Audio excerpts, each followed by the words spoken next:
હું જે કાચા ઇન્ચાર્જ કાર્યપાલક ઇજનેર વિભાગીય કચેરી પીજીવીસીએલ વેરાવળ. મીડિયામાં જે આક્ષેપો લાગે છે, ગેરસમજણો છે, એ દૂર કરવા માટે આજની પ્રેસ મીટનું આયોજન કરવામાં આવ્યું છે.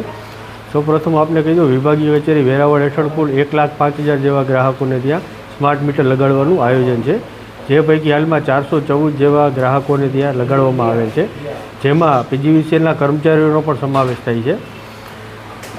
અત્યારની કચેરીનું આયોજન એવું છે કે સરકારી કચેરીઓ, અત્યારની કચેરીના કર્મચારીઓને ત્યાં મીટર લગાડવાના છે, ત્યારબાદ ગ્રાહકોને ત્યાં લગાડવાના છે. ગ્રાહકોને પૂરતી સમજણ આપીને ત્યારબાદ ત્યાં મીટર લગાડવામાં આવેલ છે.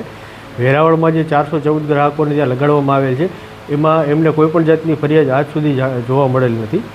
બીજું જણાવવાનું એ કે આમાં કોઈ જાતના ટેરિફ ચેન્જ કે ભાવ વધારો કોઈ આમાં સામેલ નથી. જે હયાત જે ભાવ હતો એ જ ભાવ છે. મીટર ફાસ્ટ ફરે છે કે એની એક્યુરેસી માટે અમે વધારાના ચેક મીટર પણ લગાડેલા છે, જેથી મીટરો બરાબર ચાલે છે એ સાબિત થાય. અને જે લગાડવામાં આવેલ છે એમાં સાબિત પણ થયેલ છે કે આ મીટર કોઈ ફાસ્ટ નથી પડતા. બિલમાં અમે જે વાત કરી તેમ કોઈ જાતનો ચાર્જિસમાં ફેરફાર નથી. મીટર સામાન્ય રીતે જ ફરે છે અને ચેક માટે અમે વધારાના મીટર મૂકેલ છે. એ ચેક મીટરે પણ સાબિત કરેલ છે કે આ મીટરો ફાસ્ટ નથી પડતા, બિલ નોર્મલ જ રહે છે. અમે લોક જાગૃતિ કરી છે. લોકોને ત્યાં જ્યારે મીટર લગાડવા જઈએ છીએ એમને પૂરતી સમજણ આપી કેવી રીતના બિલ બને છે, પૂરતી સમજણ આપીને આપીએ છીએ. એટલે વેરાવળમાં એવો કોઈ બિલ વધારાનો પ્રશ્ન આવેલ નથી.